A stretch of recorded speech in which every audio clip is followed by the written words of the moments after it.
Namo Shakyamuni Buddha. I invite all Buddhist followers to please be seated. Today, I'm not teaching from a sutra, but instead on the topic of the 10 fetters. These 10 fetters, last time we heard, the Buddha speak of them in the simile of the Snake Sutra. Is that right? Is that right? Today we will learn again about the 10 fetters. If we only speak about the 10 fetters for an hour and a half, we can't possibly cover everything. So, for that reason, we will speak concisely, not at length, and we will leave the deeper contemplation for the nuns. Therefore, for us today, we'll just speak on the basic points.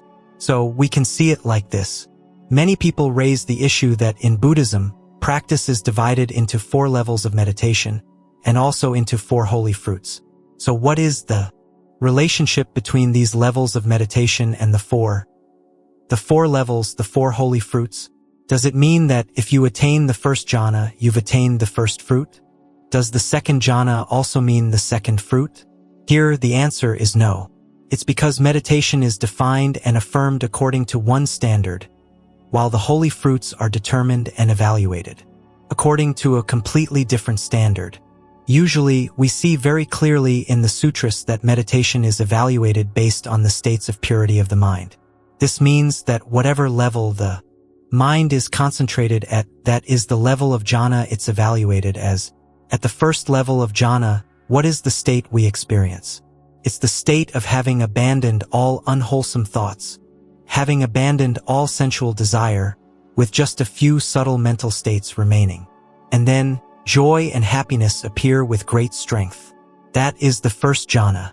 That's the definition. As for the second jhana, we hear the Buddha affirm that even those subtle mental states cease completely. This means the mind is entirely in concentration, and that very concentration gives rise to joy and happiness. This is the second state. We hear the Buddha speak in general terms, but we can't truly know what it's like. This means that for these states of concentration, only those who are experiencing them can understand one another. Someone on the outside simply cannot know. Once something belongs to a state of mind, language just can't describe it. Therefore, we see this situation in Buddhism where the teacher teaches one way, but the disciple understands it in another. It's because of this, the teacher looks into his own mind, sees those states, and then describes them in his teachings. The disciple then understands that language according to the state of their own mind. Their joy and happiness has a different meaning. Therefore, whatever belongs to the mind is always abstract. It cannot be conveyed completely by language. To use a philosophical term, language is not faithful to the states of the mind. If we use the vocabulary of philosophy, it is simply not faithful. So, these 4 levels of meditation we hear about, we just hear the words, but it's difficult to know them clearly. That is, unless we ourselves make the effort to practice, and our mind enters into concentration step by step. Only then can we compare the state of our mind with the Buddha's teachings to see if they match. And even then, one can still mistakenly think they match. Sometimes we attain a concentration that isn't very deep, but we convince ourselves, this is the first jhana. This is the second jhana. That is also very dangerous. We will suffer a very heavy loss of merit. So you see, it's very difficult. In the Buddha's time, things were more reassuring because whatever level someone attained, the Buddha would confirm it, and it was certain never wrong.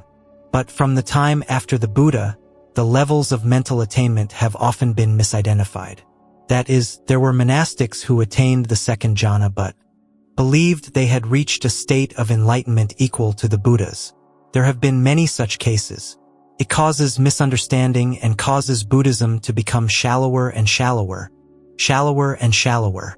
Therefore, we hope that from this life to the next, Buddhism will have many practitioners who attain true realization, so that no one will misunderstand the different spiritual levels of meditation.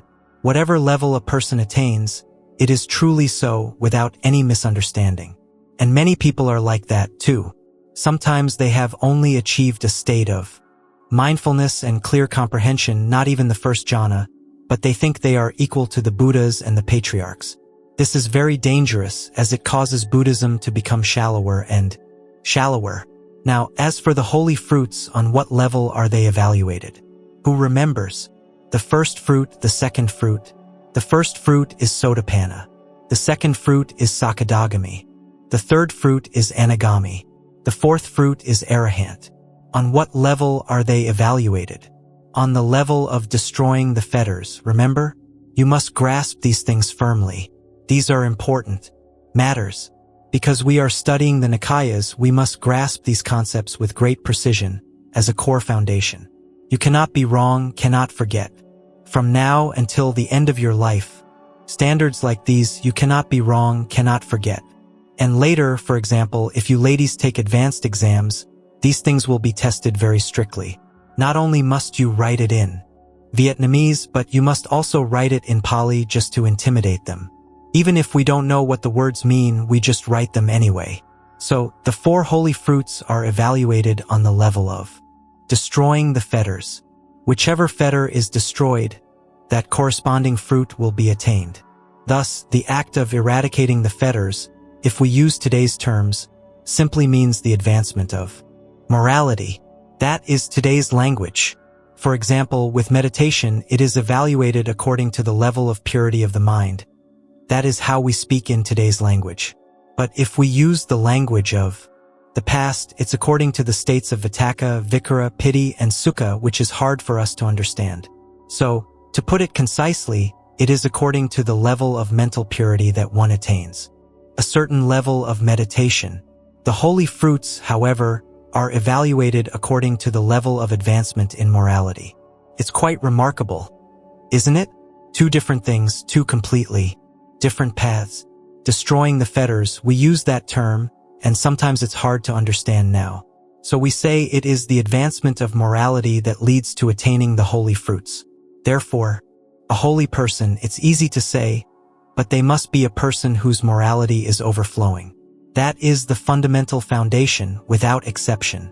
So when we hear about people with this or that, understanding this or that attainment, entering this or that state of concentration, never consider them holy until you are certain they possess a solid, complete, and stable morality.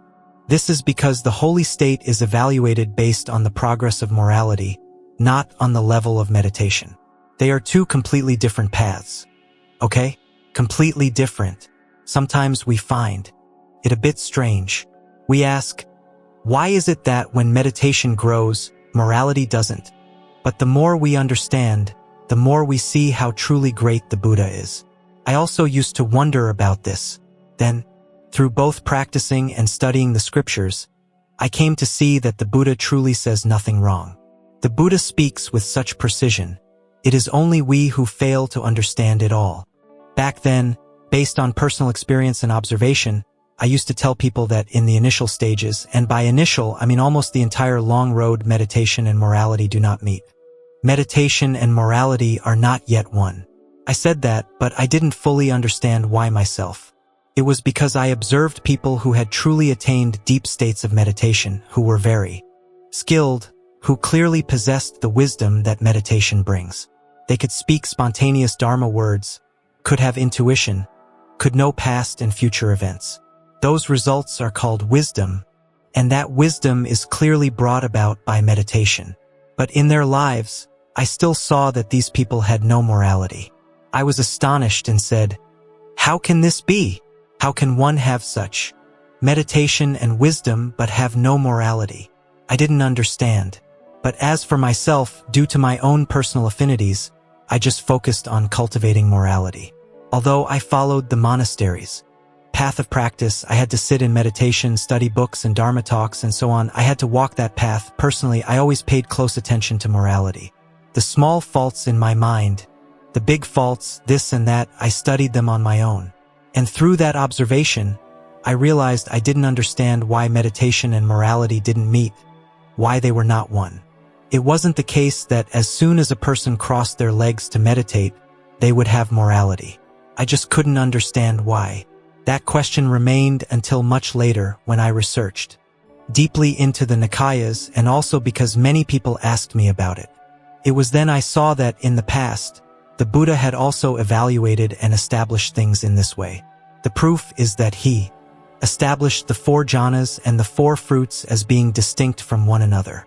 The 4 jhanas are based on the level of purity of the mind, while the 4 fruits are based on the level of advancement in morality. Those two are completely different.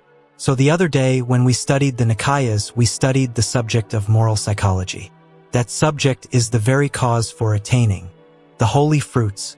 In parallel, the monastery also teaches us meditation. It is the advancement of meditation and morality together that truly constitutes the holy fruit of Buddhism. There is a sutra, we will probably study it again later, I remember it now, but I also forget. I forget if it's in the Samyutta or the Majjhima Nikaya. At that time, I cited it, but I've forgotten where. I cited it in the book A Treatise on Cause and Effect. The Buddha said that only in Buddhism do the 4 holy fruits exist. Outside of this teaching, no matter what meditation one attains, one can never have the 4 holy fruits. At the time, I was amazed.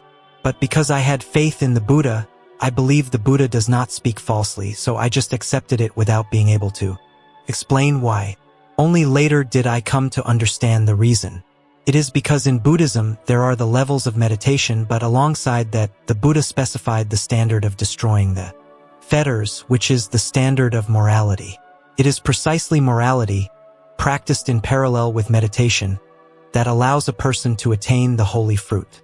In contrast, those outside the teaching establish levels of meditation and methods of practice to achieve the results of meditation, but they do not speak of destroying the fetters. They do not speak of advancing morality. Therefore, even if they attain states of meditation, they still do not attain the holy fruits. The Buddha affirmed this very strongly in a sutra like that, I believe in the Samyutta. We see how important this is. Therefore, today we talk to each other about the 10 fetters. It is so that the path we walk is the correct Buddhist path, one that is capable of leading to the holy fruits. Otherwise, if we aren't careful and just cling to meditation as being enough, we risk becoming like the outsiders. What is a fetter? Kyetsu? Of course, a fetter belongs to the unwholesome, to things without morality. The word kyet means to tie or to bind. The word su means to command or to control. So it refers to something in our mind that ties up our soul and commands our body, speech, and mind to do things that are not right, not good. Roughly, we can define it in a simple, basic, even clumsy way like that. When someone is more skilled, they can offer a better definition. When you do the assignment for this, you ladies will give a much better definition of a fetter, won't you? Because the teacher's definition is a bit shallow, you're free to criticize it. But please, don't say it out loud, don't tell anyone. Now let's go through each point. The first fetter is self-view, then kyen. The second is what? Doubt, gi. The third is attachment to rites and rituals. Gyoi kam Thursday. The fourth is greed, tam. The fifth is aversion, san. Sometimes my mind, after studying 2 or 3 things, it also gets muddled. Craving for fine material existence, sak-I. Craving for immaterial existence, vio sak-I. What's next? Restlessness, fong dat. In some places it's called agitation, treo siu. Conceit, kyo man. And ignorance, vio min, is the last one. 10 fetters. These are words from the old days. These are ancient terms, so if we just learn them as they are, we won't fully understand.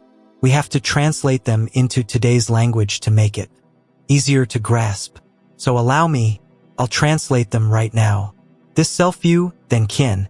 We now call it selfishness. This doubt, gi, is very difficult. This doubt, it's tricky, it has so many meanings, it's hard to pin down.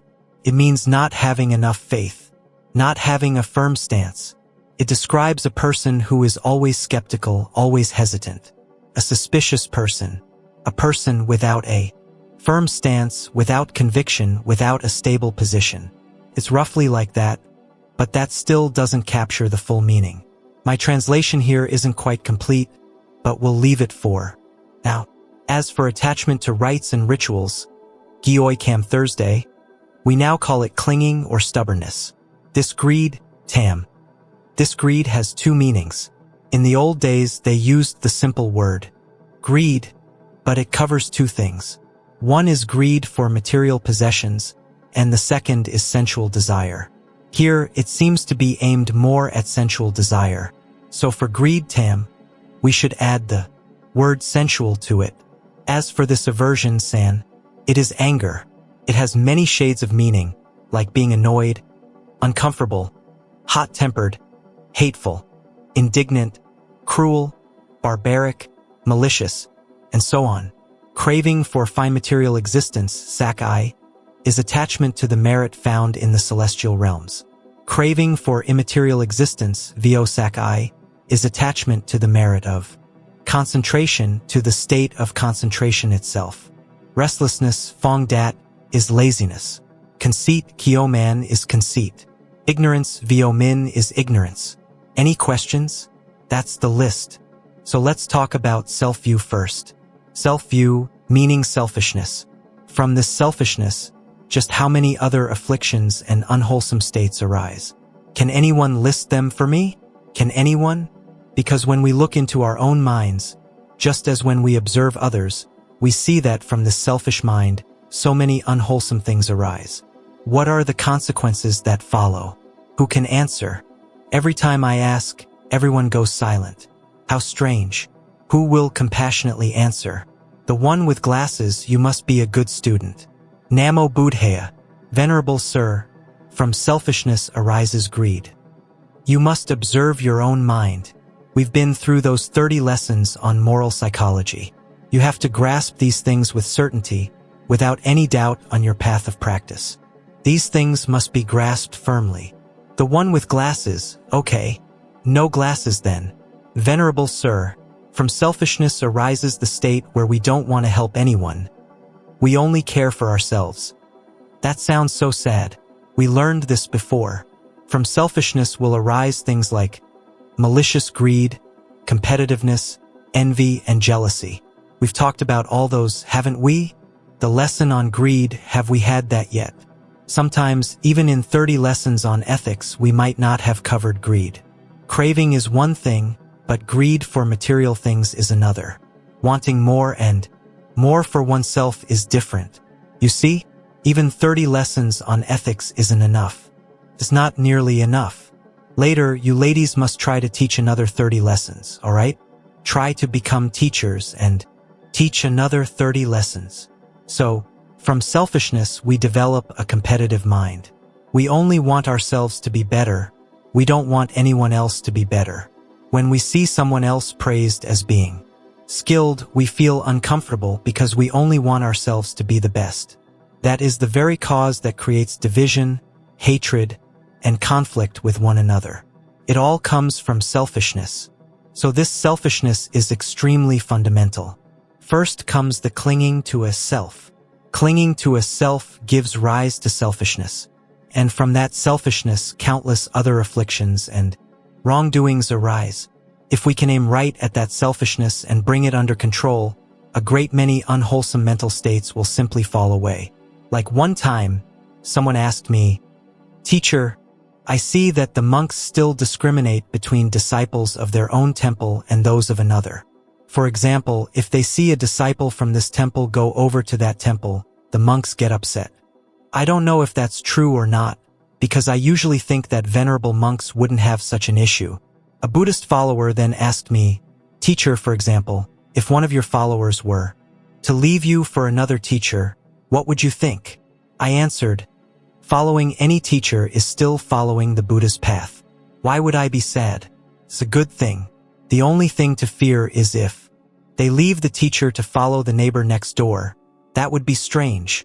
But leaving one teacher for another is still following Buddhism. So what's wrong with that?" When they heard my answer, they laughed, they were happy. But in truth, I had to grit my teeth and say that, even though my heart was suffering immensely, it's because I happened to be teaching the subject of morality. So I had to give that answer. And I answered based on the viewpoint of non-selfishness. If I were selfish, I would want to think, who is my follower, my disciple? That kind of mind is very dangerous. I'll speak more on these things later, from the perspective of managing Buddhist affairs. For now, that's enough. So, This business of competing with each other, competing for influence, that also comes from selfishness. You see someone else becoming famous and you can't stand it, so you also want to become famous to have influence over many people. That is selfishness. This is a very real perspective. Let's touch on it briefly. For example, we see someone becoming well-known and we feel uncomfortable. We want to attack that person so that we can become famous. Instead, if we do that, Buddhism will be completely shattered. And what is the best way? The best way is, for example, you see that person becoming famous, and you also see that what they teach is correct, not heretical. Then support them. Support that person, and slowly your turn to be well-known will come. And due to cause and effect, sometimes you might become even more famous than that person, because of cause and effect. I have seen this clearly. I've seen many such things happen right before my eyes. But if you oppose them, you will naturally cause Buddhism to become fragmented and divided. People on the outside will look in and see Buddhism as weak. And that, too, is because of the selfish mind. So this is a very difficult thing. The selfish mind. For example, if selfishness exists in our hearts, then today we hear a lecture on how dangerous it is. But even if we hear that lecture 1,000 times, we might only wear away a third of it. Is that dangerous? Is that heavy? It's not easy. Therefore, today we say to each other that the first fetter a Sotapanna must destroy is the selfish heart. This means this person must live a life of altruism. That's easy to say, but even if we say it another 1,000 times, the selfishness in our minds will only be worn away by 1/3. 1,000 times. As for hearing it just once, it hasn't budged at all. It hasn't budged. A little while after this class is over, we'll go downstairs and continue to find fault, continue to be angry, continue to be jealous, continue to fight over food, continue to glare at each other. Glare at each other. Yes, it means all those things are still perfectly intact. When you get called up and scolded, after being scolded, you turn around and wonder, who snitched? It means you still don't see your own fault and just continue to be angry. All of this comes from this self-view, from this selfishness. It's so difficult, not easy at all. I am telling you the truth. To change even one of these fetters is a matter of 1,000 hardships, 10,000 hardships. Because I am a teacher, I know this.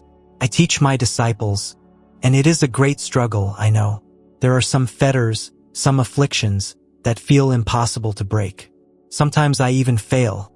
It's not easy. On the other hand, there are some people who can just listen to a Dharma talk on a cassette tape, and their hearts open up completely. Just by listening to a talk on a tape, their hearts open, they can love everyone, live a life of letting go, of altruism. This person is not a new practitioner. This person has practiced for many lifetimes. In this life, no one reminded them, so they just forgot. The moment they hear a reminder, their practice comes back to life, their morality returns instantly. But then there are others who can hear reminders hundreds of times and not budge at all, stuck on one particular fault. It's not easy. It's not easy. Therefore, the first thing a Buddhist practitioner must achieve is an altruistic mind. One must live a life completely for others, for the sake of others. This is the fundamental quality we can see in one who has attained a holy fruit. We might not be able to evaluate everything they do, but if we see a person living a life solely for the benefit of everyone, it is certain this person has attained the state of Sotapanna. If that spiritual state hasn't manifested in this life, then the fruit of Sotapanna was already there from a previous life. That is a certainty. And so, I am not a fortune teller. I just rely on the Buddhist scriptures, and from that, I can predict many things, because I rely very carefully on the teachings. For example, I might look at a Buddhist follower, just a layperson, not ordained, but I see that this person lives a truly altruistic life. In this life, they may not have achieved any particular stage of practice, but I know this person has already attained Sotapanna in some past life. That is why the altruism is carried into this life, because a Sotapanna must have put an end to self-centeredness.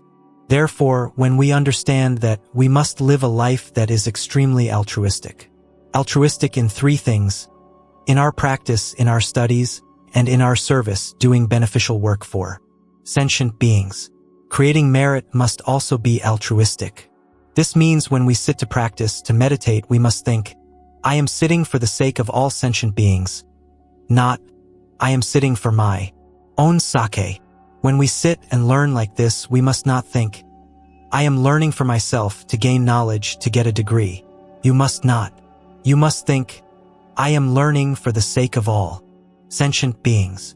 And when you are sitting in class and you close your eyes to sleep, you must also sleep for the sake of all sentient beings, understand? Remember that. And later, when we go out to do the work of the Dharma, to teach, we must not do it for fame or for profit. We must do it for the benefit of the Buddha Dharma and for all sentient beings, not for ourselves. Remember that. So in the 3 areas of practice, study, and doing the work of the Dharma, all must be for sentient beings, all must be altruistic. But if we don't know this, all 3 of those actions become self-centered. When you sit to practice, it's for your enlightenment. When you study, it's for you to become learned. When you work, it's for you to gain merit. The 3 external actions look exactly the same, but one person on the inside is self-centered, while the other is altruistic. Then there are people who are half and half altruistic, half self-centered. Meaning, when they practice, they feel they are practicing for themselves. But when they go out to teach, it's for the sake of sentient beings. Their efforts are split in 2, one side self-centered, one side altruistic. That is also not permissible. Like one time, there was a monk, a person I saw as good, with much better morality than my own, but he confided in me.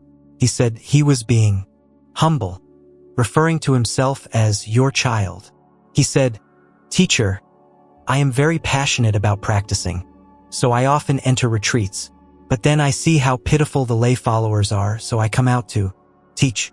But when I'm out teaching them, I want to be in retreat again. I am constantly torn between those 2 things, between my practice and my work. I sat and listened, and then I said, that is because you are still self-centered. That is why you are torn. If you were truly altruistic, you would no longer be torn. This means when you enter the retreat hut and sit to practice, you practice for the sake of all beings. When you step out to work, it is for the sake of all beings. That is already settled. And even during your retreat, you practice for all beings. Naturally, that feeling of being torn will disappear. You will just act according to conditions. He listened, and it seemed to sink in a bit, but it felt like he hadn't had a complete breakthrough. That harmony hadn't fully dawned on him, but it was slowly sinking in. Right here, at this point of self-view, the value of the principle of compassion, tubai, is mentioned. Compassion is a vast concept, vast in Buddhism, but in the 10 fetters it is not explicitly named. We must understand that it lies at the level of this first fetter. When the first fetter is destroyed, it means the morality of compassion is being realized. Let's move on to doubt gi. We don't have time to say much on each. Doubt has many meanings, but the first is not having chosen to have faith and reverence in the Buddha. That is doubt. This person is still skeptical about the Buddha. Did the Buddha truly achieve enlightenment? Does he truly have wisdom? Is he truly liberated? Is he truly so noble? Some people still have doubts like this, and this doubt is a lack of morality. Why? Well, if we are required not to doubt, to always believe in the Buddha, then is our Buddhism the same as the outsider religions that also force their followers to believe? Because other religions, every religion is like that. They force their followers to have absolute faith in their path, their founder, their gods. If you don't, you will go to hell. So our Buddhism also places this doubt among the fetters to be destroyed, meaning one must have faith. So is our Buddhism the same? Is it? No. In what way is it not the same? Whoever can explain this will attain Sotapanna right here and now. This unwavering faith is not something that is imposed. It belongs to wisdom, the wisdom of the conscience. This is a curious thing. It's something everyone possesses, but we just haven't uncovered it. I'll give you an example. A simple example, we see a poor and suffering person. There is one person who sees them and indifferently walks away. There is another person who sees them, feels compassion in their heart, and wants to help. I just say wants to help, not that they necessarily have the money to help. Between these two attitudes, which one do we see as correct? To feel compassion and want to help is correct. Is that right? Does anyone see it the other way? Does anyone disagree with that? So, on this point, we all share the same view, don't we? That seeing a suffering person and feeling compassion and the wish to help in our heart is correct. Does that knowing come from faith, or does it come from wisdom? That seeing, does it belong to faith or to wisdom? Clearly, it is wisdom. No one forced us to believe that, but when it is spoken, all of us acknowledge that it is correct, right? That comes from wisdom. So let's go a little deeper. Let's talk about a person who is very talented. They feel they are so talented they don't need to respect anyone else. Then there is another person who is also very talented, but they remain humble and respect everyone. Between these two people, who is correct? The talented person who can remain humble and respect others is the correct one, right? How do we know that? Did someone instruct us this morning?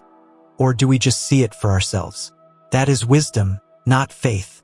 It is not an imposition, is it? It is the same in this case.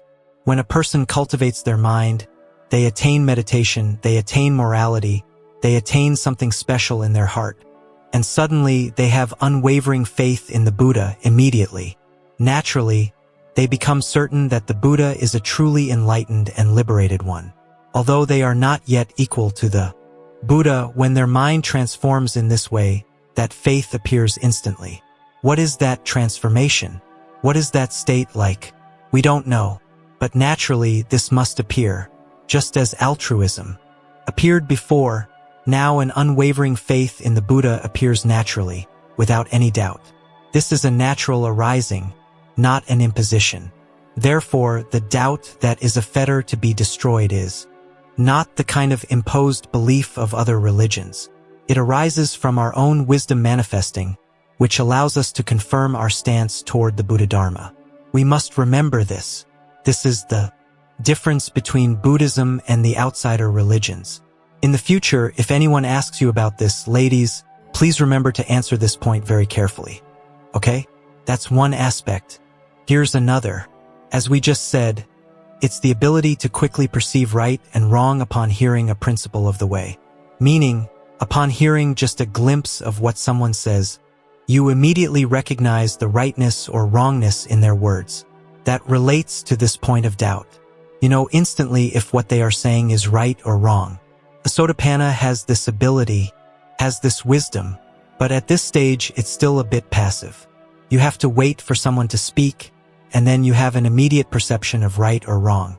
You might think, that person is speaking wrongly. That sounds strange. Doubtful. I'll set that aside for now. Or, someone says something, and you feel that your mind and their words match perfectly, as if poured from the same mold. You accept it instantly. Or, if they speak wrongly, you recognize it instantly. But you cannot yet articulate it yourself. You cannot yet formulate it yourself. As for the holy being who possesses great wisdom, their ability is not what we're talking about here. That is something different. Those are the beings with transcendent wisdom. They don't have to wait for others to speak. In their own minds, they see all the principles of the way themselves. They live a serene life, but wherever they look, they see the principles of the way. They know right from wrong in all domains, and can then explain it to others. That is a being with great wisdom. We can't speak of that, we can't compare ourselves to that. But specifically on this point of doubt, it means we wait for others to speak, and then we evaluate, and our evaluation is extremely fast. Just now, we gave two examples, one about compassion and one about conceit. All of us here felt the same way and could distinguish right from wrong immediately, couldn't we? But when you go deeper into the principles of the way, there are many more complexities that are much harder to see. Much more complex and harder to see. But one must still see it, see the right and wrong immediately. For example, we hear someone say that when we love others, we feel joy. This is starting to get more difficult to see. Whenever you love another person, your mind automatically feels a sense of joy. Do you ladies here see that? You do? So you ladies have also seen this. Do you see it? Why do I hear so few people speaking up? Don't you love anyone? Why don't you feel any joy? When we love others, we naturally feel joy. And when we help others, the joy is even greater. Can you ladies feel this? Yes. This is starting to get more difficult than the previous one. Isn't it? Now for one more step. This joy, if you enjoy it, if you feel that joy arise and you accept it, hold on to it, indulge in it, then it will give rise to self-centeredness all over again. Have you seen this yet? If you have, you're ahead of me. I haven't seen it yet myself, so you're quite skilled. But we can see that at this point, things are starting to get complicated, aren't they? The principles of the way are complex here. But if we have the wisdom of a Sotapanna when we hear this point, being made, we accept it immediately. Correct. This person is speaking correctly. This teacher is speaking correctly. You hear it and you know it instantly. But if we don't yet have the wisdom of a Sotapanna, we might think, it's joy, I should be able to enjoy it. What's wrong with that? How is enjoying joy selfish? We become hesitant immediately. So, the person who hears this complex principle of the way and feels hesitant has not yet attained Sotapanna. In their mind, they have not yet overcome this doubt. Because overcoming this doubt is the wisdom to instantly recognize the right and wrong of a principle of the way. This point is very difficult. So you see, it's not easy to attain Sotapanna because one can get stuck right here. For example, when we hear about cause and effect, that whatever cause you create, you will receive that result. We hear it, recognize it instantly, and believe it instantly. That life involves reincarnation, we hear it, it seems reasonable, and we accept it instantly. Deep within, our wisdom receives it immediately. That is a Sotapanna. As for the many people who hear that we are reborn after death and feel hesitant, wondering, is this really true? Or is Buddhism just making things up? That person is not yet a Sotapanna. The principles we discussed grew progressively more complex, and if we can hear them and immediately perceive what is right and wrong, that is the wisdom of a Sotapanna.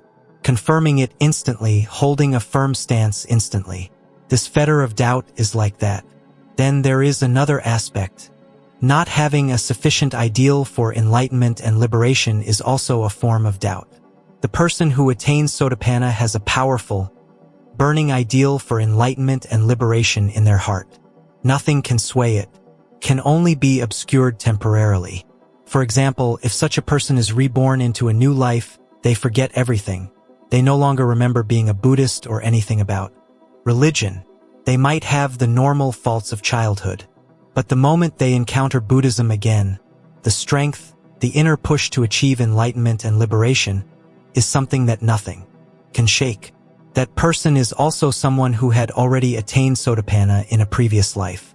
We see here, these holy fruits are spoken of in terms of morality. For example, a person who attains Sotapanna may still have faults in other areas.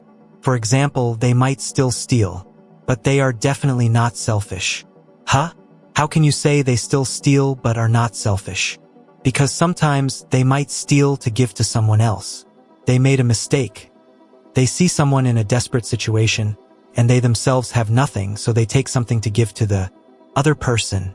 At that moment, it's possible they have transgressed a precept, but in terms of morality, they have not lost it. They are still fully a Sotapanna. Be careful, those people might be Sotapannas. But just because I say that, don't go taking your Dharma sisters' things to give to other Dharma sisters and say, I am a Sotapanna. Okay? You will upset your neighbors greatly. You shouldn't do that. The third fetter is attachment to rites and rituals. Gioi Kam Thursday. Nowadays we call it clinging or stubbornness. Clinging. Who is stubborn? It's usually the old ladies. Bless their hearts. Old ladies are often stubborn. The head nun is the exception, of course. I'm not talking about her. The head nun is absolutely wonderful. Stubbornness means clinging to principles. Once a principle is laid out, one refuses to change. Clinging stubbornly like that is clinging.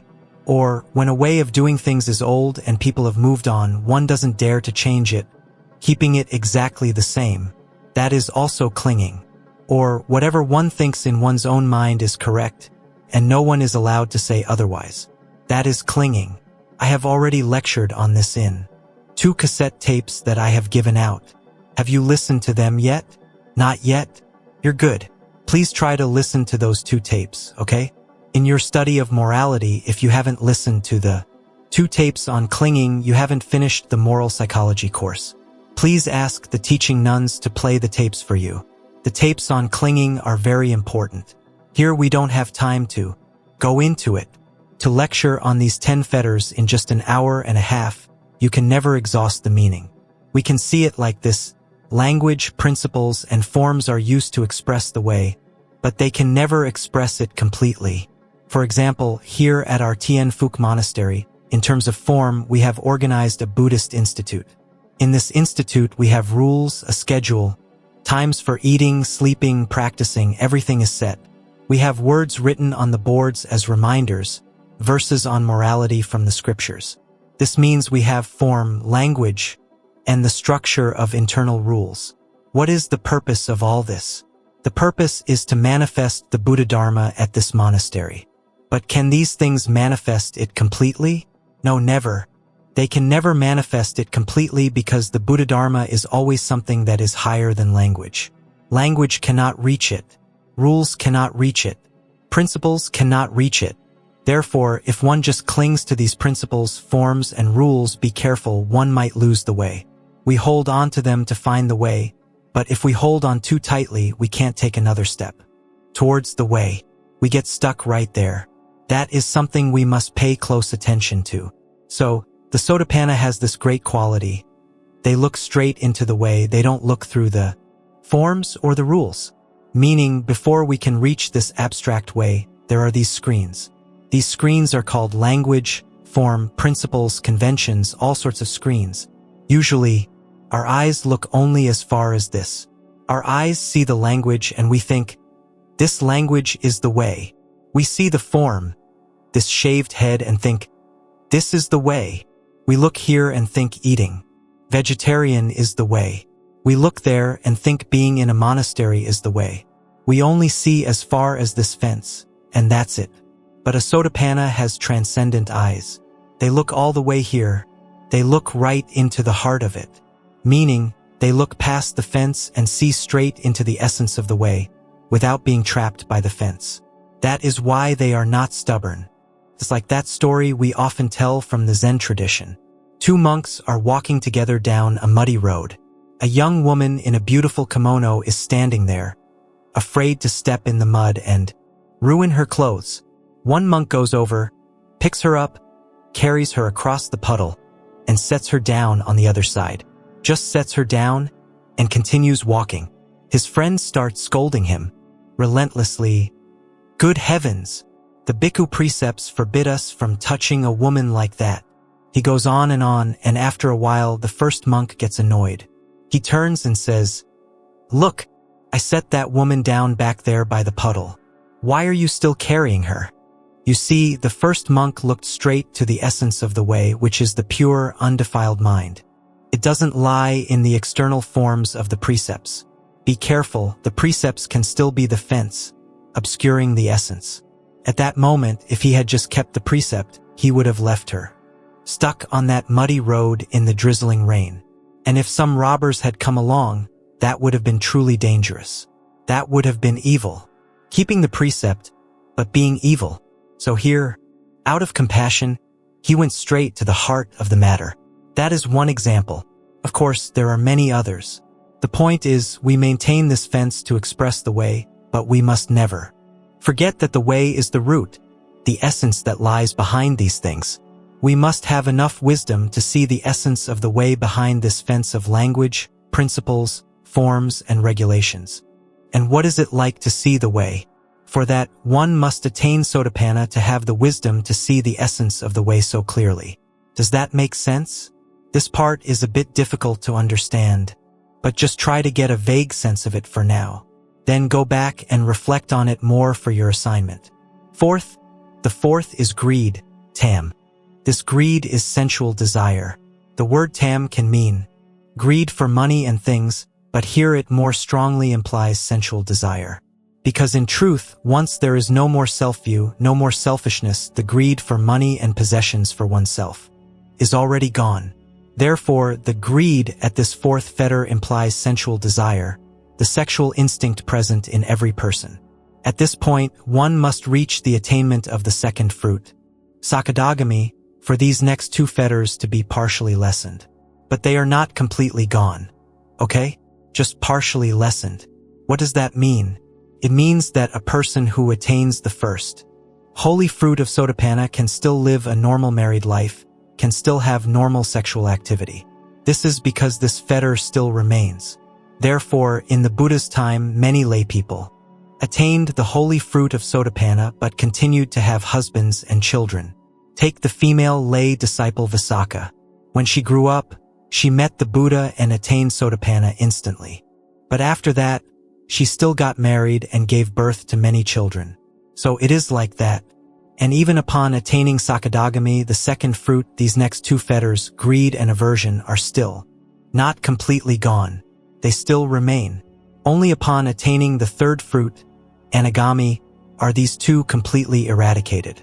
At that stage, a person is no longer controlled by the sexual instinct, and their heart is cool and serene, never getting angry again. So one must reach Anagami to be truly free of these two things. Even at Sakadagami, these two still remain, because these two are difficult. They are the core instincts of living beings. At the second fruit, they are only weakened, not yet completely severed. This point is very difficult. So sometimes, for example, we see a person still living a married life, and we say, how can this person possibly have attained a holy fruit? But be careful. They may have attained Sotapanna, because the Sotapanna is not yet free of these things. But as long as we see them living altruistically, with unwavering faith in the Buddha Dharma, and living without clinging, then this person has attained a holy fruit, because they still have these other things. Sometimes they get angry. You might say, that person is a practitioner. Why do they still get angry? They get angry, but they may have already attained Sotapanna, or even Sakadagami for all we know. But with a Sakadagami, their anger is harder for us to see. They just feel a slight irritation in their heart, but on the outside, it's rarely visible. A Sotapanna, on the other hand, might sometimes get so angry you can see it on their face. You can still see it. A Sotapanna has attained the first fruit, lives very altruistically, is very enthusiastic, loves everyone, and has a strong ideal of liberation. But when things don't go their way, they can still flare up. So if you see your Dharma sisters flaring up, be careful. That person might have already attained Sakadagami, so don't mess with them. But when it comes to a Sakadagami, their anger is subtle. Their aversion is subtle. It's hard for us to see. Only they themselves know. When they encounter a frustrating situation, they feel the annoyance rise up inside them. On the outside, they can maintain a calm appearance, but inside, they are annoyed. We look at them and have no idea. They themselves know they are not yet free of it. But that could still be a Sakadagami. It's not a simple matter, not ordinary at all. Here, this sensual desire is an instinct. This instinct is incredibly strong. As we said in the lesson on craving, all sentient beings are dominated by the sexual instinct. So the fact that this fetter has a heavy influence on the human heart is a normal thing. It's very normal. And to overcome it, to attain the holy fruits, requires meditation. It requires both merit combined with meditation to be able to destroy greed and aversion. We must remember those two things. Merit plus meditation. Only then can one destroy them. Only then can one achieve what? Freedom from sensual desire or non-desire. Takes the combination of these two. For example, if you see someone who is still influenced by sexual desire, don't just stand there and lecture them. It's a waste of effort. You must see that it is defilement, that it is the cycle of birth and death. You can talk until you're exhausted, and it won't work. It will only work when you see that they have these two things, that they have merit and what is this merit? the merit of prostrating to the Buddha, the merit of living an altruistic life. This merit comes from prostrating to the Buddha, doing service for the community, sacrificing oneself for everyone, combined with diligent meditation and the ability to enter concentration. Only when these two are combined can one achieve non-desire. But if a person, for example, achieves meditation but you don't see them prostrating to the Buddha, don't see them having morality or sacrificing themselves for sentient beings, then even though they have meditation, do not believe that they have achieved non-desire, because they lack this merit. Therefore, many people may speak of meditation in the highest terms, or may be able to sit in meditation for 2 or 3 days straight, but we should never believe that this person has achieved the purity of non-desire, because we cannot be sure if this person has the absolute reverence for the Buddha needed to attain that merit. Pay attention to that. It must be these two combined to overcome it. At that point, the instinct, the sexual hormones, the reproductive hormones no longer acts on the brain cells to create the dream, the wish for sexual desire. It ceases. And it ceases due to the combination of merit and meditation. Aversion is the same. Aversion seems simple, but it has a hormone. I remember, if I'm not mistaken, it's adrenaline. It makes people excited. A hormone inside makes one excited. And in all animal species, if someone offends our soul, our dignity, if someone speaks against our wishes, then this adrenaline appears, making us excited. And when that excitement is not directed properly, it makes us have an attitude we call anger or annoyance toward others. So, for a person who wants to overcome this aversion, they must also have 2 things, merit and meditation. Just one is not enough. One is not enough. For example, a person with a lot of merit but no meditation, whose mind is not calm, cannot end aversion. But a person with meditation who is full of conceit, their aversion is even greater than an ordinary person's. So it is very frightening. And between these two, greed and aversion, what is the one thing that provokes them, that incites them to arise more than anything else? It is conceit. As soon as there is conceit, these two flare up immediately. Sensual desire and aversion flare up instantly. Therefore, in our practice, we have told each other time and again that we must try to maintain a humble mind. That's why. Always see yourself as dust, as weeds. Is there any way to see ourselves as even lower than dust and weeds? Is there a way? Can anyone think of one? I have thought of one, but I won't bother to say it. Let's see if you ladies can think of one. That is the most dangerous thing. There are many people who think that no aversion is the same as compassion. This statement is wrong. No aversion is different from compassion. Compassion is the love for sentient beings. It is a clear and active intention. No aversion, on the other hand, is just a state of natural tranquility. It is not compassion. No aversion alone is not compassion. One time I met a monk from the southern tradition. As we sat and talked, I heard him speak about the diligent effort of meditation in his tradition, a truly tremendous effort. I admired him for it, but he talked on, and I never once heard him mention compassion. And compassion is a core principle, an essential morality in Buddhism. So I asked him, what about the practice of compassion in the southern tradition? The monk replied, no aversion is compassion. There is no need to practice any other kind of compassion. I shook my head and said, be careful, you monks may not have fully understood the Nikayas. He got a bit puffed up, because in the southern tradition there are people who have memorized the entire Tipitaka, the Nikayas. There are people who have memorized 2.5 of the baskets, people who have memorized 2 baskets, they are countless. In the countries of the southern tradition, Thailand, Burma, Sri Lanka, such people are countless. But when he said no aversion is compassion, I could not accept it.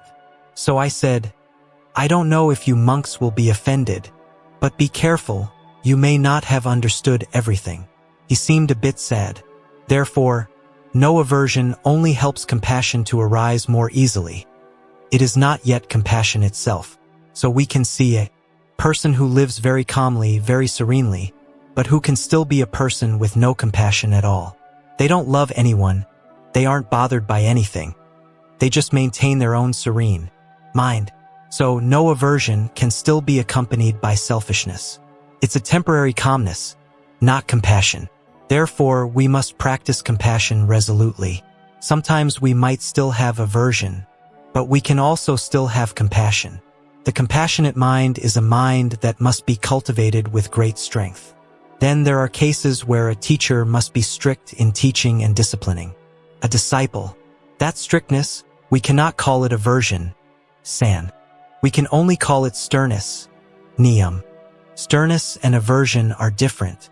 Sternness is the teacher's determination to teach. That very determination manifests as a majestic presence on their face. That determination compels the disciple to follow their teaching. It is the teacher's determination, the teacher's determination to teach, that is called sternness.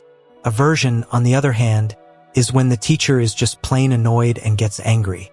That is aversion, and those two look very similar. So let's say we go and provoke our teacher. If the teacher isn't angry but just becomes stern-faced as he advises and teaches us, then this teacher is stern, not angry. But if we go and provoke our teacher and he flares up and yells at us, then he is angry, not stern. The two are different. I say this so that in the future you don't go back to your temple and test your teacher to see if he is angry or stern. Okay? You'll end up with nowhere to live. We've spoken briefly. You can go back and reflect on this more. Now, on to craving for fine material existence. Sakai. When one reaches the state of anagami, these first 5 fetters stop here. When a person attains the third fruit, anagami, these 5 fetters disappear completely. The remaining 5 fetters, however, are still there. These 5 fetters still remain. One must wait until attaining arahantship to be completely free of them. So the person who attains anagami no longer engages in sexual activity completely and no longer has aversion. So one time, a sutra tells the story of a layperson in the Buddha's time. At first, he met the Buddha and attained sotapanna. He continued to live with his wife normally. Then he attained sakadagami, and he still lived with his wife normally. Then, after practicing for some time, he went to listen to the Buddha's Dhamma talk and attained anagami. When he returned home to his wife, that time she demanded intimacy, and he refused resolutely. Because at that point he had attained anagami, it had completely ceased. Right here is where this story is found. I remember reading it when I was still a layperson, but I couldn't analyze it fully. Only later, after becoming a monk and studying the scriptures, did I see, it's because at this stage all these fetters have ceased. So it is finished.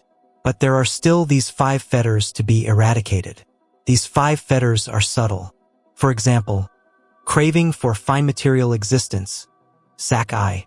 This sak, form/material, does not refer to sensual form or physical shape. Here, sak means the pleasant scenery of the celestial realms. That's why the words of the past are different from the words of today. Sakai, if we speak a bit more concretely, is liking to dwell in the celestial realms. We can translate it like that. That is the first meaning, liking to dwell in the celestial realms. Because a being who attains anagami, after leaving the human body, is always reborn in the celestial realms. And in those celestial realms, there are countless wondrous and beautiful things. Everything happens according to one's wishes. The aura is radiant. The scenery is beautiful. Celestial flowers rain down, all with fragrant scents. Psychic powers are used freely, allowing one to fly back and forth at will. One meets countless bodhisattvas, and all around are new friends. The supreme scenery of the celestial realms, of the fine material worlds, is truly wondrous. And up there are beings who sit and listen to the Dharma and never talk in class. It's that good in the celestial realms. But precisely because the scenery of the celestial realms is so wondrous, it also makes an anagami a bit attached, due to this fetter still remaining. That is the first meaning. The second meaning of sakai is being bound by one's merit. Bound by merit, because the scenery of the celestial realms is a form of merit. Therefore, for that being, if we speak concretely, it's liking to dwell in the celestial realms, But if we extract a more general rule, it means being bound by the fruits of one's merit. For example, take an anagami who manifests in the human realm. Let's say they are born here and attain anagami, and that person has meritorious rewards, for example, being a king, an official, or from a wealthy family. They will always be attached to their wealth and status, attached to their merit. Towards their own merit, they have a mind of enjoyment. That is this craving for fine material existence. To have a mind that still wants to enjoy one's own merit is called sakai. The meaning is that broad. Here, for example, a person with merit can build a very large mansion, and they feel satisfied. They like being in their mansion. That is also a form of sakai. It is the lingering desire to enjoy the fruits of one's merit. As for an arahant's mind remains unattached, even amidst great merit. For example, a bodhisattva who is an arahant might manifest in the world as a king. Although they appear as a king, they have no attachment whatsoever to the luxury and power of their royal position. They are great like that, but one must be an arahant to do it. An anagami is still affected as usual. They still have a mind that is bound by their own merit. However, there is just one thing. The anagamis in the celestial realms, although this fetter remains, often practice the bodhisattva path. They are often in the celestial realms and they don't talk in class. Those beings are great like that. And those beings up there look down, and if they see anyone in class talking, they get very angry, very sad, very afflicted, very sorrowful. Those beings often protect and support others in the celestial realms to practice. So for example, in a family, if the father practices, attains anagami, and ascends to a celestial realm, then his children down in the human realm will always be protected and supported by him.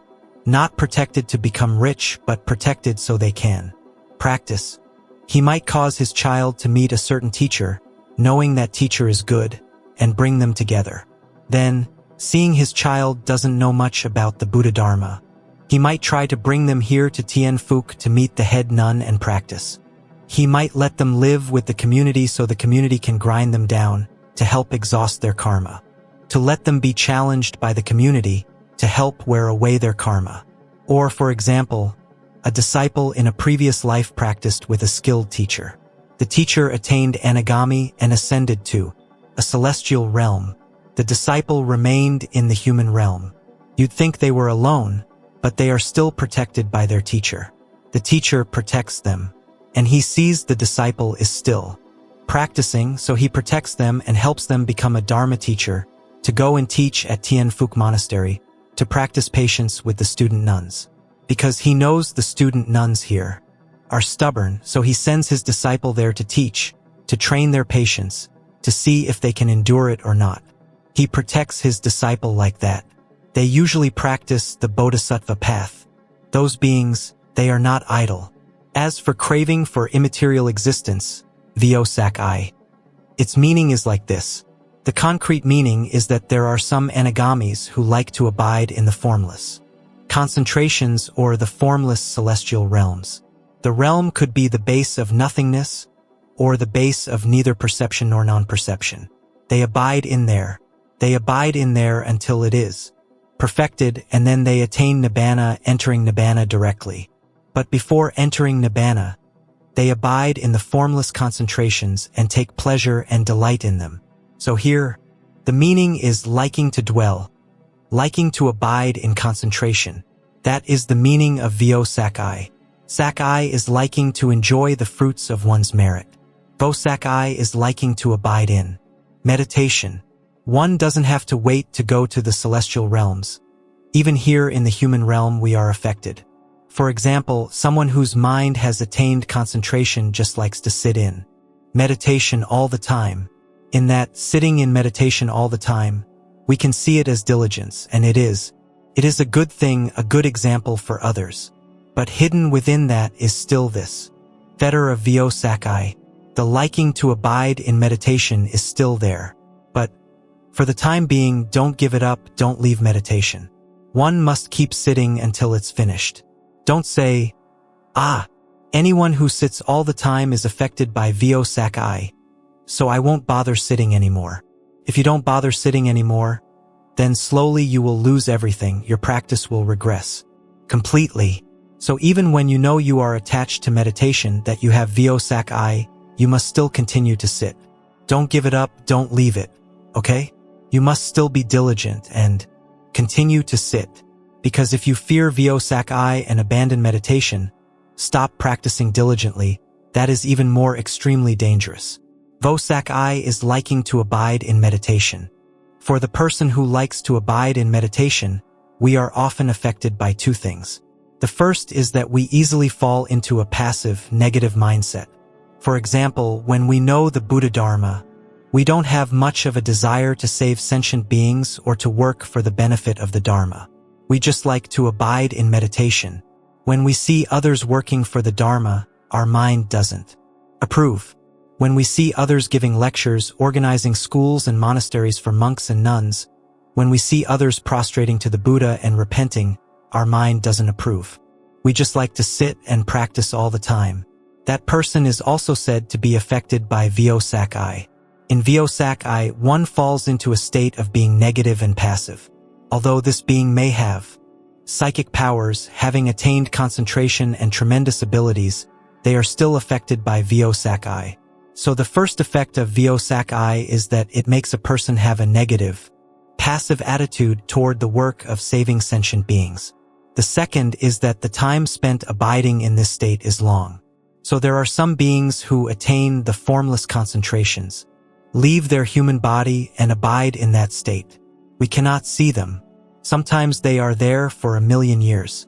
And if they are a holy anagami, when that concentration ends, they attain nibbana. But if they are an outsider, when that concentration ends, they fall right back down, reborn in a lower state immediately. They fall back to the human realm. In the scriptures, there is one account of a being who fell from a formless concentration and was reborn as an animal. We don't know if this is literally true or not. To say that from such a high state of meditation one can fall and be reborn as an animal sounds beyond imagination. However, let's just speak in ordinary terms. For an outsider who attains a formless concentration and dwells in it until it ends, they fall back and become an ordinary human being. And here we must note one more thing. That concentration is also a form of merit, and it has a time limit. It is not permanent. That is, concentration is not permanent. Don't think that once you attain concentration, that state will never be lost. That is a wrong thought. Concentration is not permanent. There are people who, when they practice, achieve purity and concentration for the first 1 or 2 years. After those 2 years, it's gone. They can't do it anymore. Why? Because the merit that allowed them to enjoy that concentration has run out. So they become agitated again. This is important. The root of it is still merit. The root of it is still merit. If there is no merit, slowly the concentration will run out, and we can no longer enjoy it.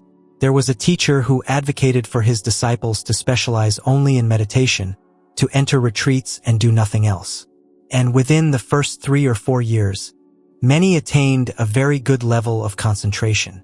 They continued to abide in that concentration like that, without making any other merit. After a period of time, the concentration was completely lost and they regressed. They regressed and were not even equal to a normal person. They ended up with a somewhat unstable mind, because the merit had run out. It's dangerous like that. So we must not be complacent and just say, "It is thanks to meditation that I get concentration." No, it is precisely merit that allows for concentration. It is precisely the work of benefiting sentient beings that creates the conditions for concentration. As for beings like the anagamis, they have the merit of revering the Buddha from countless past lives. So when that being finishes, abiding in their concentration, they enter nibbana. The story is finished. It is the outsiders who are pitiful. They abide in the concentration of vyosak-I until it ends. Their merit runs out. The ordinary meaning we think of is a lack of respect for sentient beings, a lack of respect for all species. A meaning like that, because the ordinary meaning of conceit is not fitting anymore. When one reaches anagami, all their morality is perfect. They are perfectly gentle, perfectly calm and serene. And yet the Buddha says they still have conceit. How terrifying. That person, if we were to look with our ordinary eyes, we would never see any conceit in them, because that person is so gentle. A person who attains anagami is so gentle, if we look at them, we see a living Buddha. We see them as gentle as the earth, as dust. An anagami is as gentle as the earth, as dust. And if they existed in this world, we would clearly see them as a living Buddha. But the Buddha still considers them to have conceit. How terrifying. Only the wisdom of a Buddha can see the conceit that remains in an anagami. We cannot see it. Therefore, we cannot define the fetter of conceit in an anagami as being the same as the arrogant, self-important attitude of an ordinary person. When we are arrogant and haughty, thinking we are better than others, that self-importance is ordinary and easy to see. But in an anagami, gentle as the earth and dust, they are still considered by the Buddha to have conceit. So the conceit of a holy being, we must see it as a lack of respect for sentient beings, for all species. So, what is the true state of having no conceit in an arahant really like? One must practice all the way to arahantship to be free of conceit. So for an arahant, who no longer has conceit, what is their attitude like? Who knows? Please tell me, because I don't know. Whoever knows is truly an arahant. So I also don't know. And because I don't know, I won't say. But if I don't say, many people will curse me, so I am forced to speak. So I must speak even if I don't know.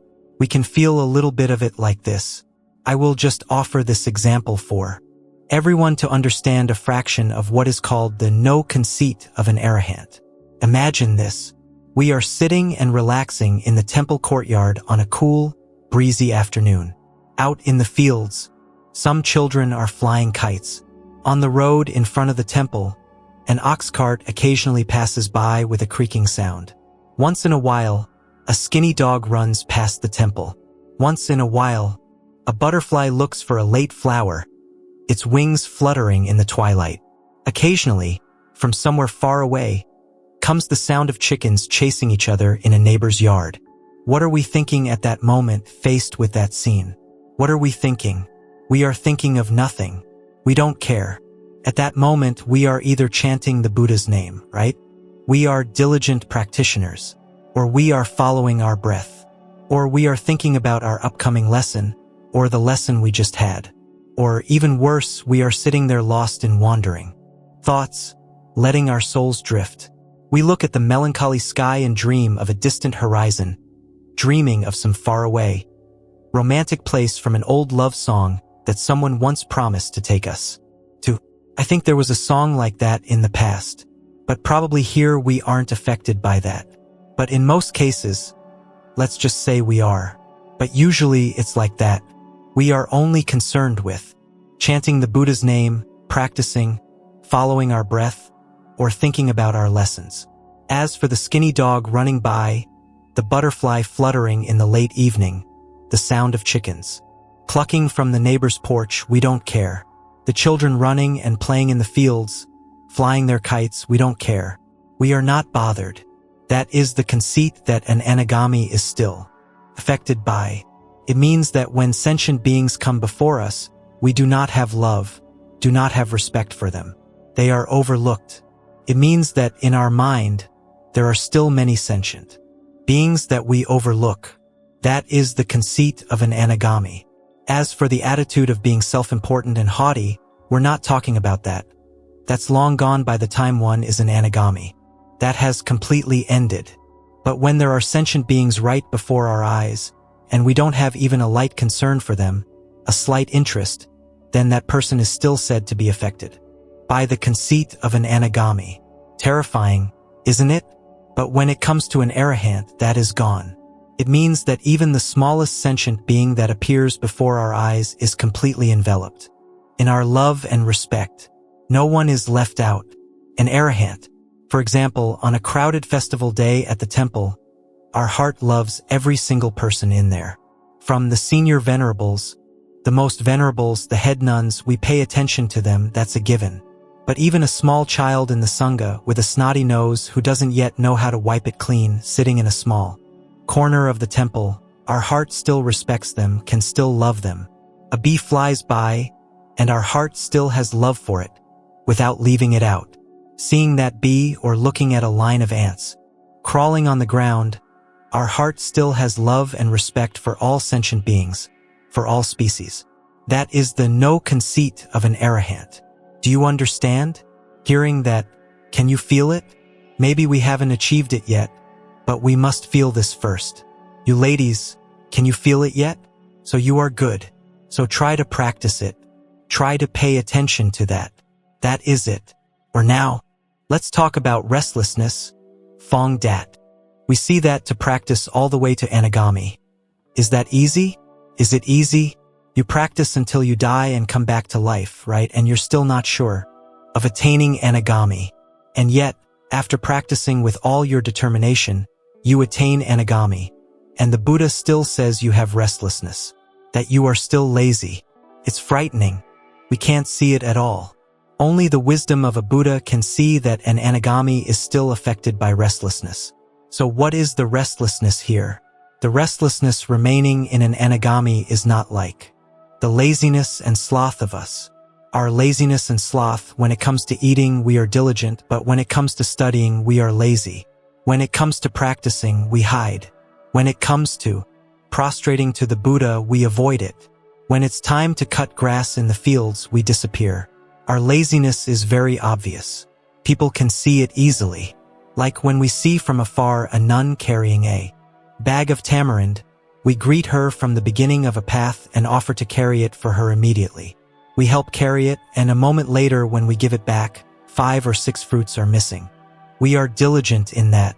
But as soon as we see a patch of tall grass growing near the house and a nun says, "Oh my, why is the grass so long?" By the time she turns back, we have vanished. Faster than a magic trick. Disappeared completely. So our laziness is easy to see. But to practice with such diligence and energy that you attain anagami, and the Buddha still says you are lazy, what could that laziness be? Who understands? It's difficult, isn't it? We see it's not easy. So here, this restlessness, we must understand it as being related to one's vow, to one's determination. An anagami, having attained such a holy fruit, you'd think their determination would be absolute, but it is not yet boundless. Only an arahant achieves a boundless, immeasurable determination. Only then does the vow reach that level. Meaning, for example, we make a vow to practice according to the Buddha Dharma. Many people are afraid of practicing for a long time because it's tiring.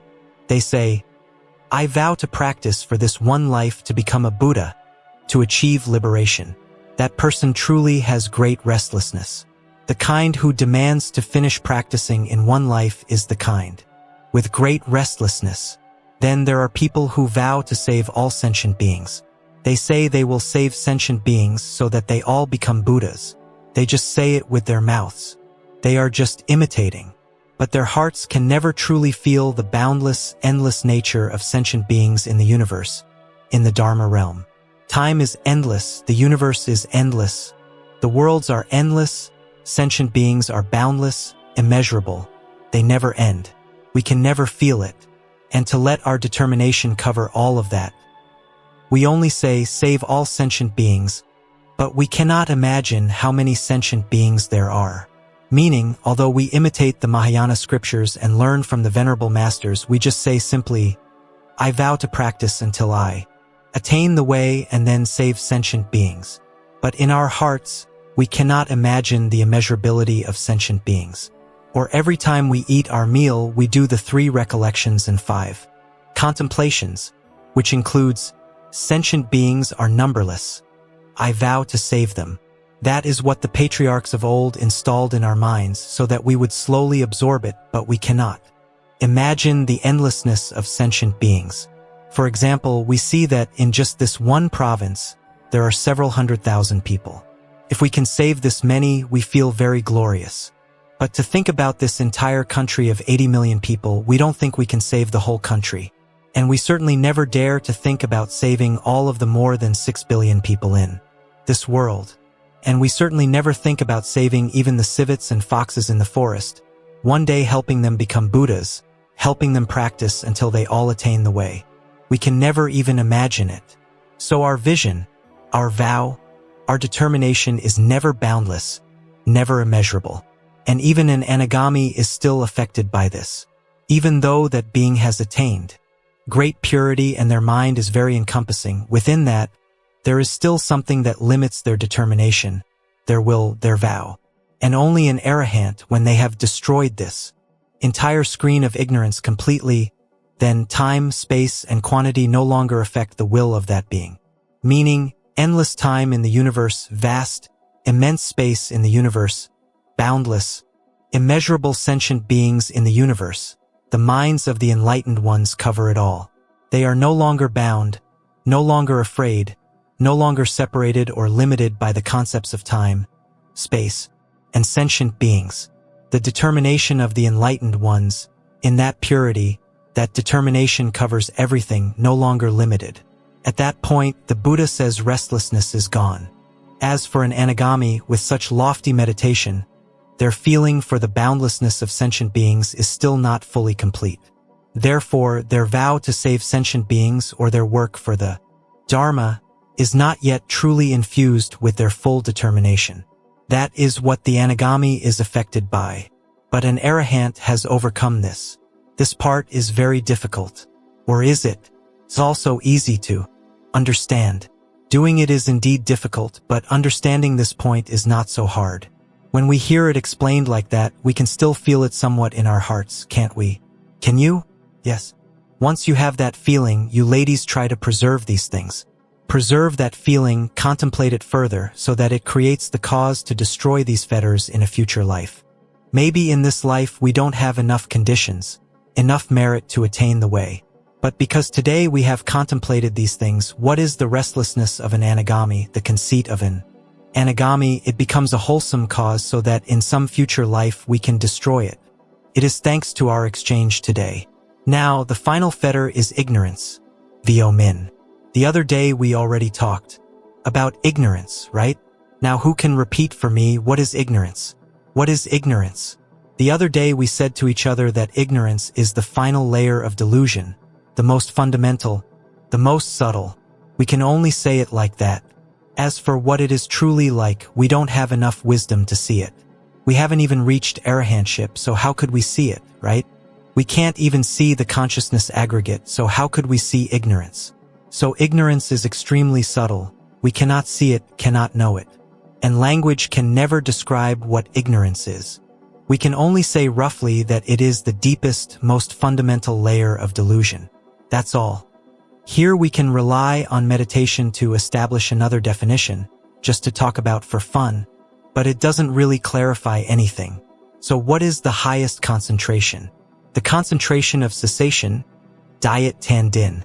We haven't learned about these things yet. The concentration slightly lower than that is the base of neither perception nor non-perception. Phi tuong, phi tuong. Why is this concentration named like that? You'd have to ask the Buddha. We also don't know. Why is it named the concentration of cessation? We hear the name and it sounds like something has completely ended, that nothing is left. We hear it and understand it that way. But why is it named neither perception nor non-perception? We give up. Only the Buddha knows how to name it. We don't know where to even begin. This is the final, highest concentration. And this is a slightly lower one. So ignorance is the boundary right here. Ignorance is the boundary. Meaning, to have attained neither perception nor non-perception means one has almost touched the boundary of ignorance. By overcoming ignorance, one attains the concentration of cessation. So only arahants who have ended ignorance can enter the concentration of cessation. Below that level, one cannot enter it because ignorance still remains. The screen of ignorance lies right here.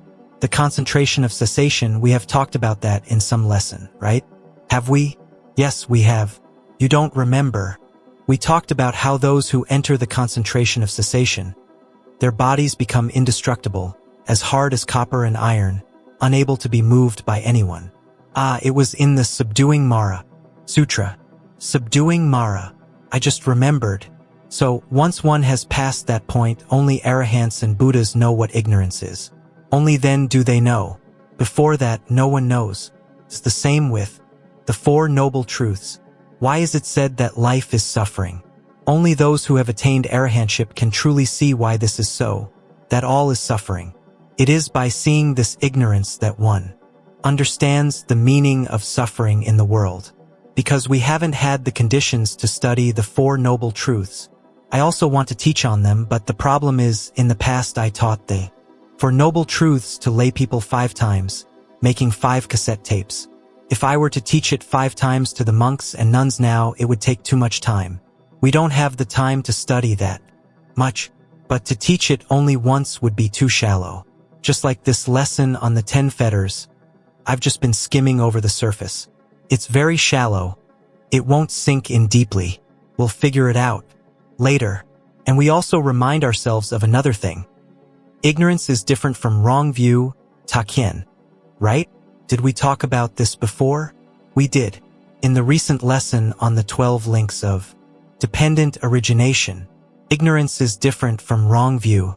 Wrong view is understanding wrongly. Right view is understanding the principles of the way correctly in order to practice.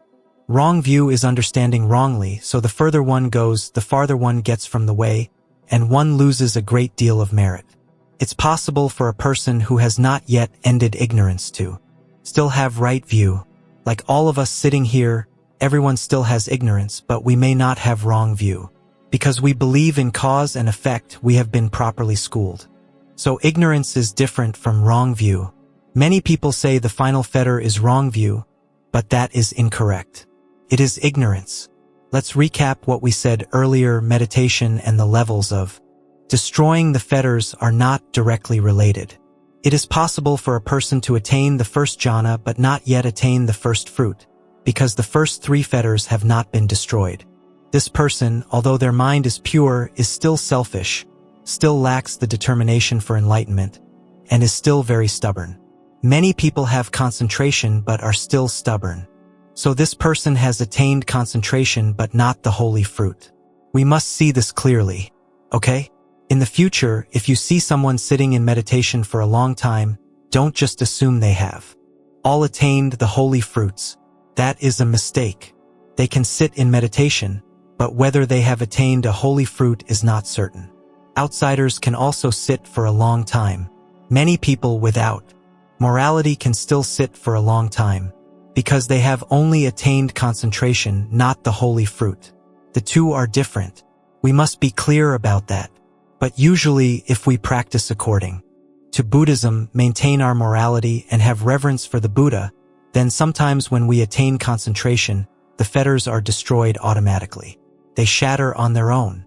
That is thanks to the merit that comes from revering the Buddha and the Arahants. We must pay attention to that. Just now we said merit plus meditation destroys the fetters. So often, we might not be very clear on what morality is, or understand the different types of fetters in order to destroy them. We might only know how to diligently practice meditation and regularly prostrate to the Buddha, just that. And when we attain the first jhana, and then the second jhana, we also attain the holy fruits. Because sometimes one might only attain the second jhana but attain all the way to the third fruit. Meditation is only at the second level, but the holy fruit is attained at the third level. There are cases like that. It is due to the merit of prostrating to the Buddha.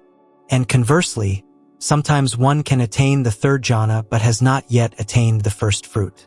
Still has not attained sotapanna, even though this person has attained the third jhana. This is something we must pay attention to. The two are not directly linked. So the thing we must practice with certainty is to cultivate our morality and to maintain our reverence for the Buddha.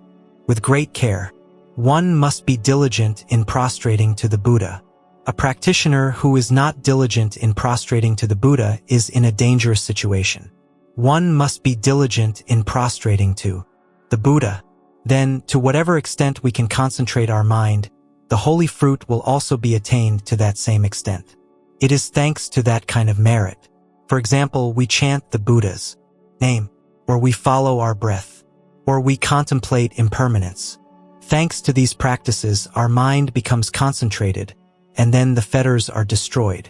But we shouldn't think that just by contemplating impermanence, we gain wisdom and can destroy the fetters. That's not how it works. And many monks make this mistake.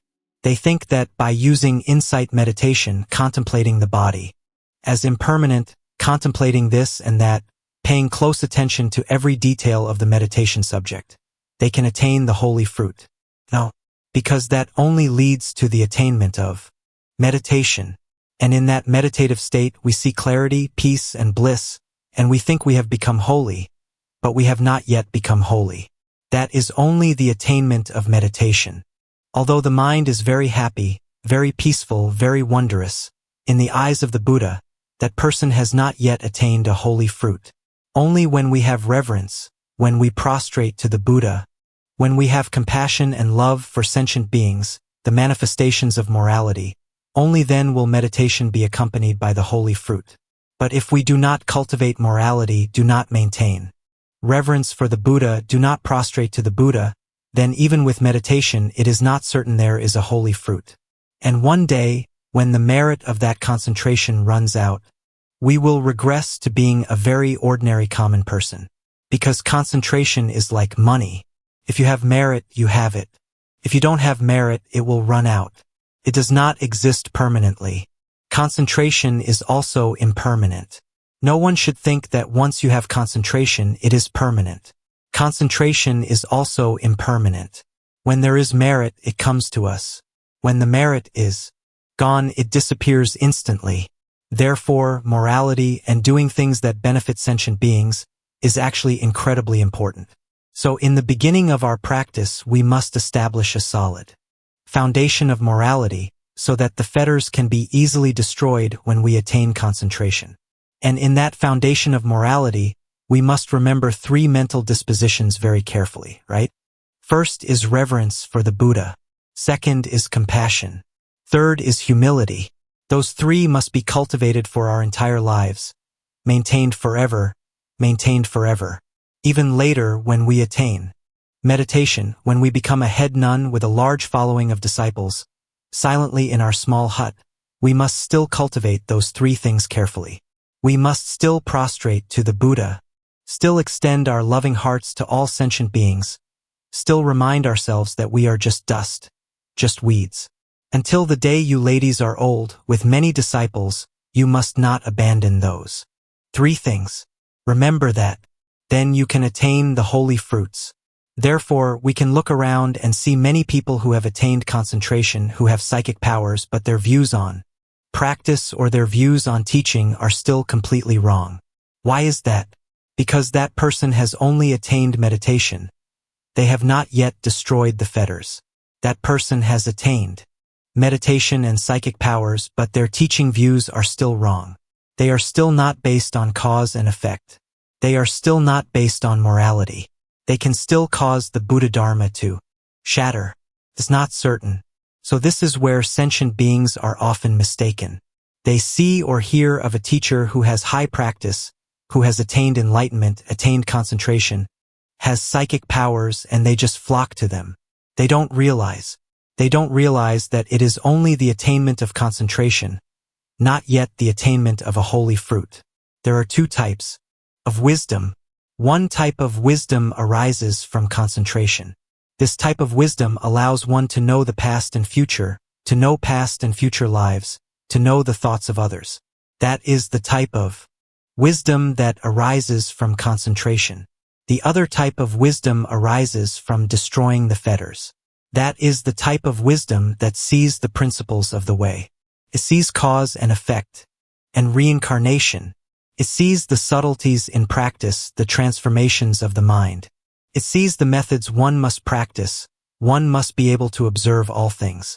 That wisdom is the wisdom that sees the principles of the way, and it arises from destroying the fetters. As for the wisdom of psychic powers, of knowing this and that, it is wisdom from meditation. The 2 are different. So we mistakenly think that a person who has wisdom arising from meditation is someone who sees the principles of the way correctly. Be careful. That is not necessarily so. It's not so. Today, we have discussed the 10 fetters, but we have only spoken concisely. For each fetter, we did not say much.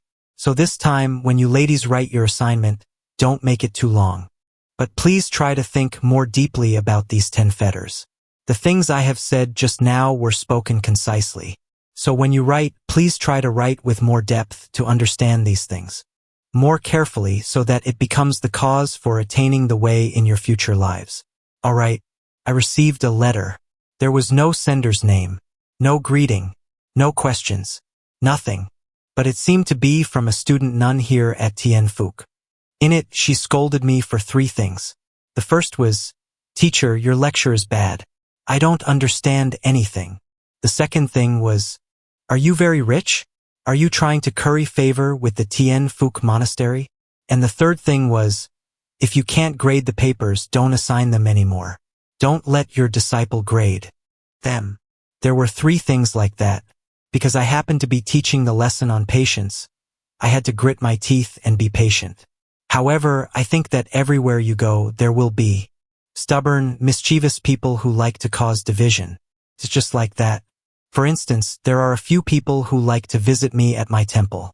Then other people go and urge them not to come anymore, saying that my temple doesn't like that person, so they shouldn't visit. So that person was very sad and came to ask me about it. I said, "That's not true. This is just someone trying to sow division. Don't think like that. In life, there are often things like this. So it's the same. If faced with an anonymous letter like that, I were to get sad, get angry, and stop teaching, then I could not do the work of the Buddha Dharma. Life is full of countless challenges, and that is just a trivial matter. I say this to remind you ladies, in the future when you grow up and do the work of the Buddha Dharma, there will be many obstacles. It is not easy. And amidst those obstacles, first, you must examine your own faults. Are you in the wrong or not? And second, if you feel you are not in the wrong, you must still hold firm to your vow for the Buddha Dharma. Never let your mind be shaken. Remember that. So I always hope that my students are people who are diligent in their practice, diligent in their studies, obedient, and hold the vow to work for the Dharma in the future. As for the teachers, one generation passes and another comes, but the Buddha Dharma must continue to develop. The next generation must always be better than the previous one. You ladies in the future must be better than me. Only then can the Buddha Dharma flourish. That is my hope. As for the other things I mentioned, it is just to let you see that obstacles are a very normal part of life. Don't be bothered by them. So please continue to try your best. On your assignments, does anyone have any questions? Any questions? May the merit arising from this be dedicated to all beings, that we and all disciples may together realize the Buddha's way.